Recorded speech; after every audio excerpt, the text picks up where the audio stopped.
My phone keeps getting voice messages from myself. They're recorded while I'm asleep. I was at the bus stop by the time I had a moment to check my phone. I responded to several messages from friends and family, then frowned. There was a message from myself. From my work number to my personal number. Shit. I usually send myself messages as reminders, to remember to bring certain stuff to work, to send an email, etc. I wondered what I might have forgotten to pack as I opened the message thread. It was a voice message. I frowned. I don't usually leave voice messages. I popped in my earphones and played it. Jen, this is me, Jen, but the intact one. They've carved out your memories, suppressed them, wiped him from existence. There's so much you don't remember. You have to remember. Please, The recording cut off there. I stared at the message in shock. I didn't remember recording that voice message, but it was my voice. Entirely mine. Unmistakably mine. There was something incredibly unsettling about hearing your voice saying words you didn't say. Then I sucked in a breath of relief.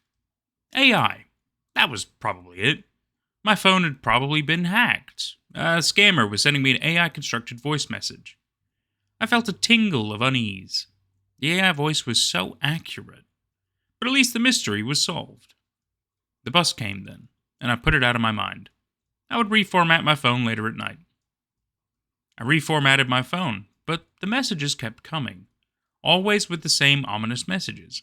That I had forgotten a large part of my life. That I had forgotten a whole person. Someone important to me. That they had suppressed my memories.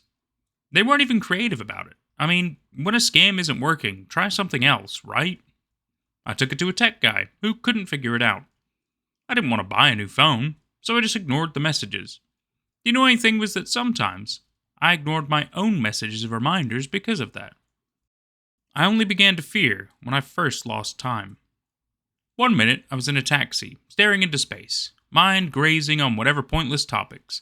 The next, I was at a random building somewhere in the city. At a part of the city I've never been to before.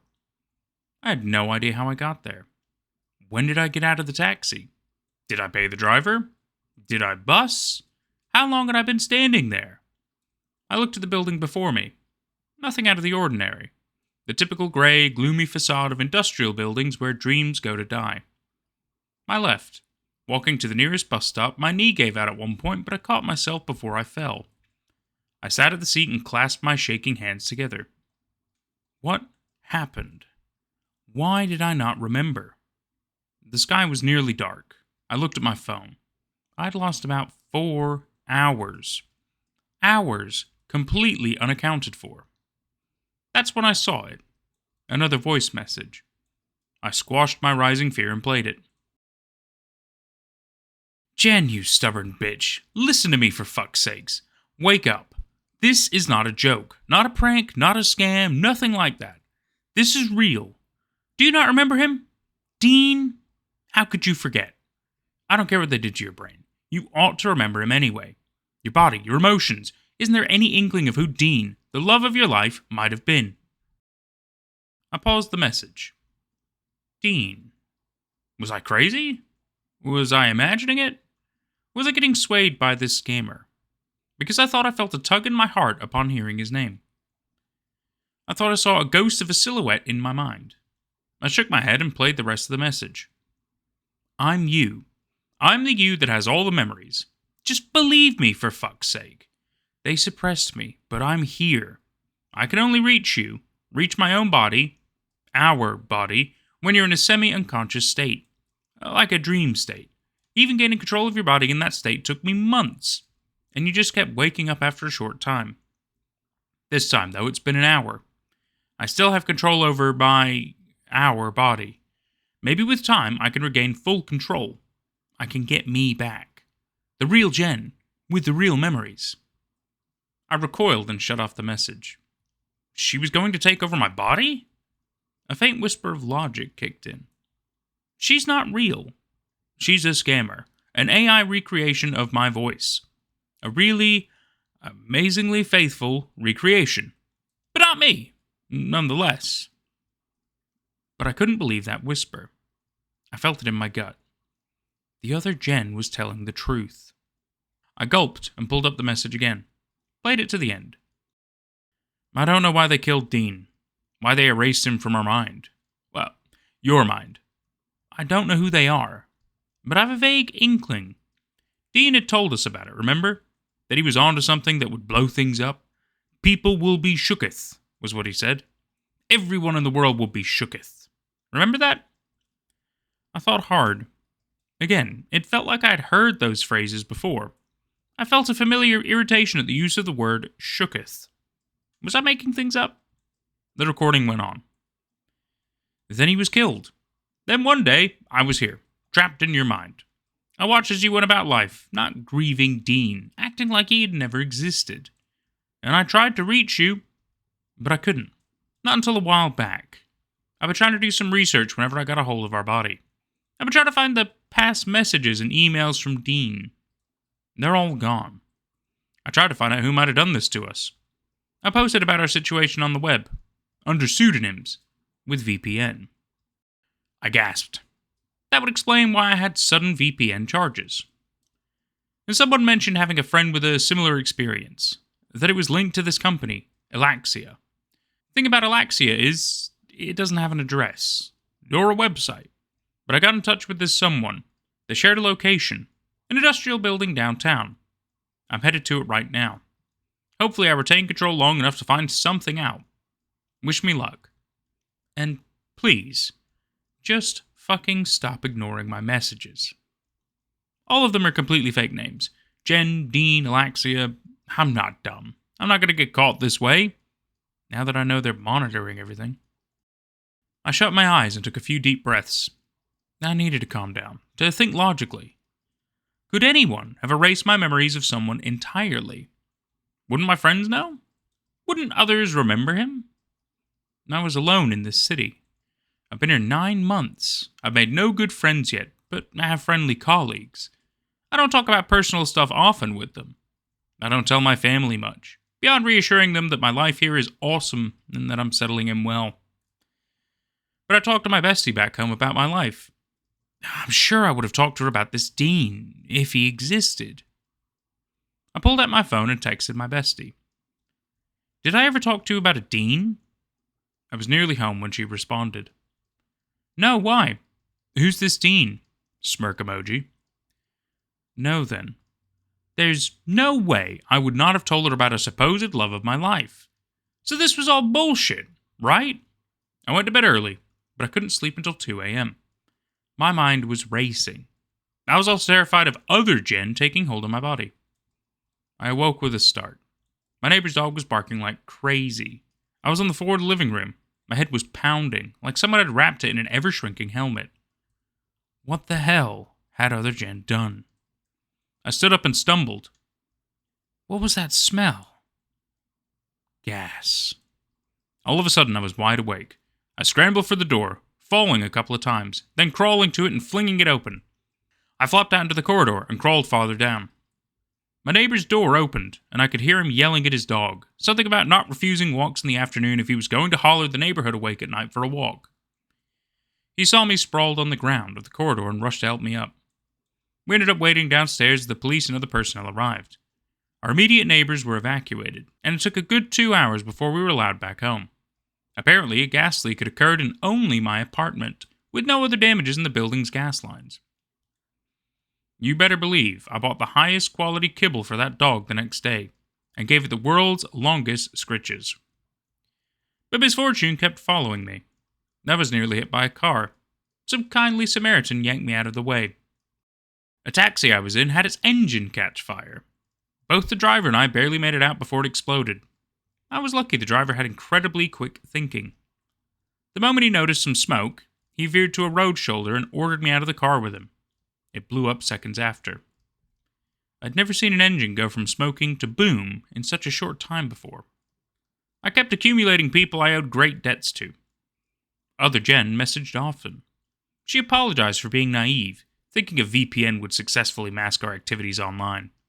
She claimed that my bestie had her memories erased too, but it was a drawing she made that sucker punch me in the gut. She had used AI to create a portrait of Dean. She said it was close, as close as she could prompt it.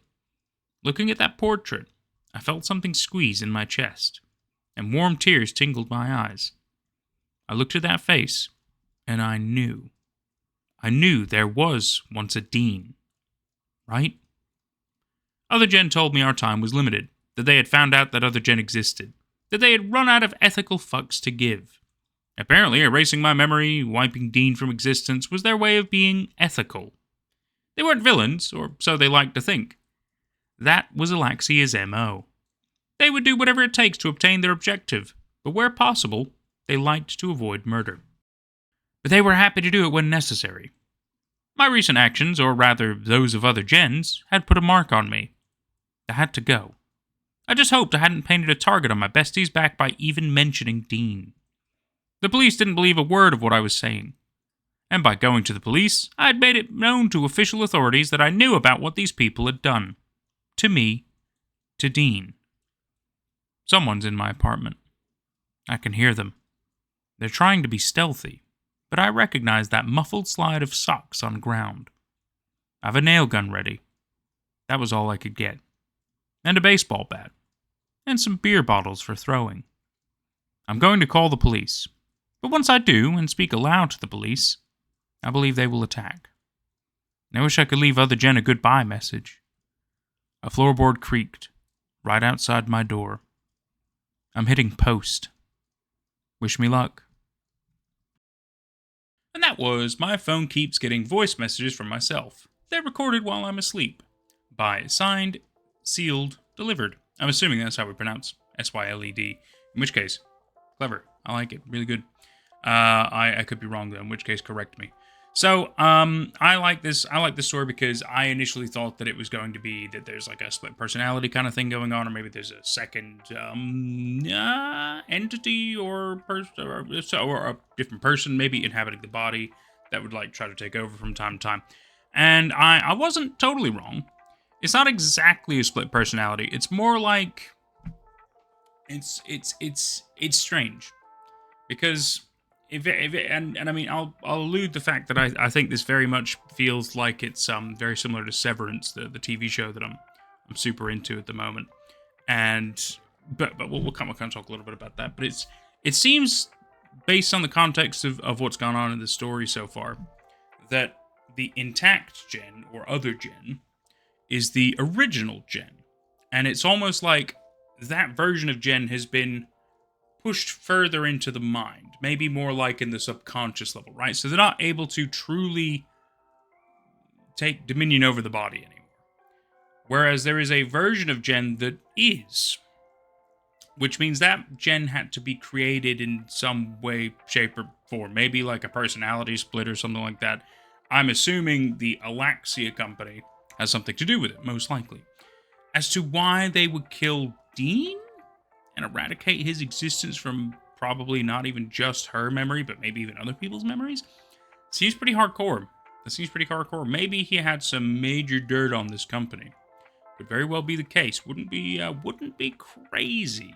Wouldn't be crazy if you ask me. So yeah, I like the fact that Jen is trying to figure out the situation. She's trying to find out what is true, what is not true. She's quite skeptical, and I completely understand that. I believe you've got to have a big level of skepticism when it comes to anybody who sounds like they can impersonate you, whether it be yourself or not, right? If you don't remember doing it, I'm with her on, like, the figure out what the fuck it is train. I think that's really good. I liked this. I like this a lot. I like the fact that I'm still not 100% convinced of other Jen. Right? I'm not convinced that is for sure just regular Jen. I feel like there is something else going on here. Because it's weird that all of a sudden Jen's life is in crazy danger. Right? Very weird. But for all I know, maybe that's other Jen doing something to save her, to protect her.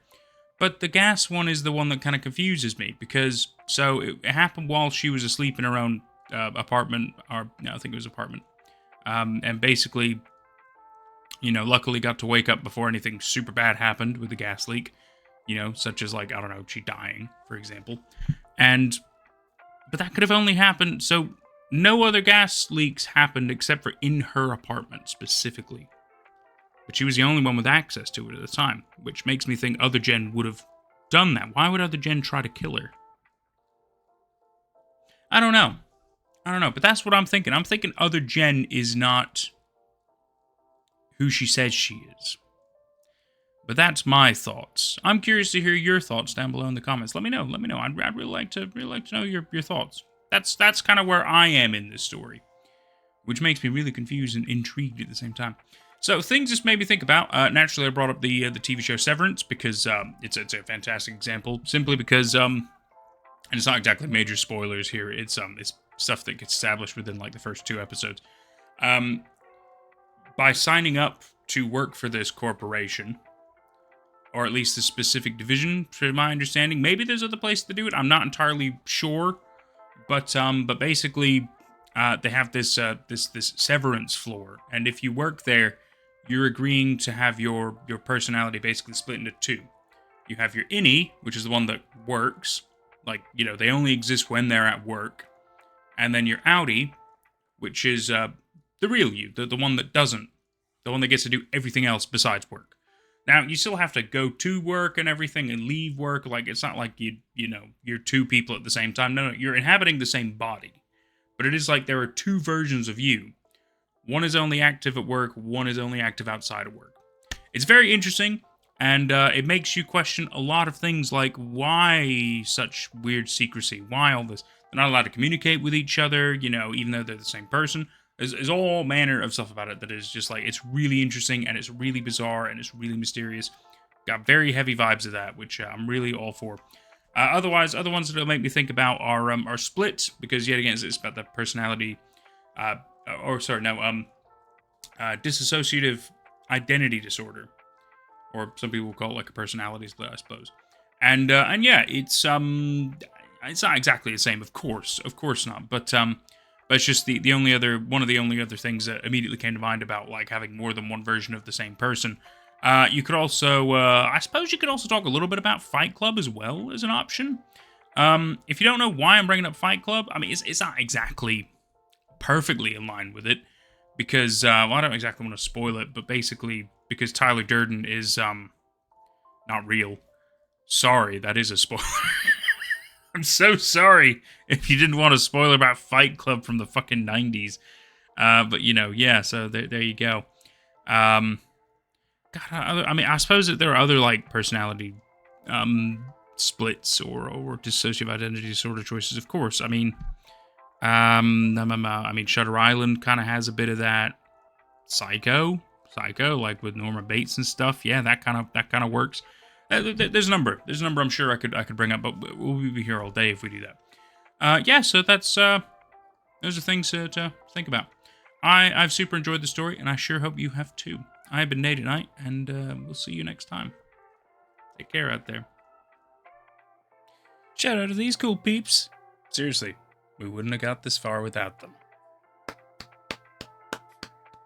You're all amazing. I love you all so much. Honestly, it's tremendous work you do. Supporting the channel, keeping us afloat. Amazing. Absolutely amazing. You too could become a cool peep for just $1 a month. What that's going to get you is 2 weeks early access to future videos. It's also going to get you exclusive members-only content. And there might be extra goodies coming along the way. What can I say? I'm just charitable like that. Or you can become super cool. Now that's $5 a month, but what you're going to get out of that is all the perks from the previous tier, plus also 10% discount on future merchandise, and also access to my private Discord server with a fantastic little community that we have, where I plan on hosting monthly movie nights and also weekly casual hangouts. You can also show your support by tipping through either Super Chats, Super Thanks, both on YouTube, or through my Streamlabs.com URL, which will be in the description of future videos below. Cheers for now, guys!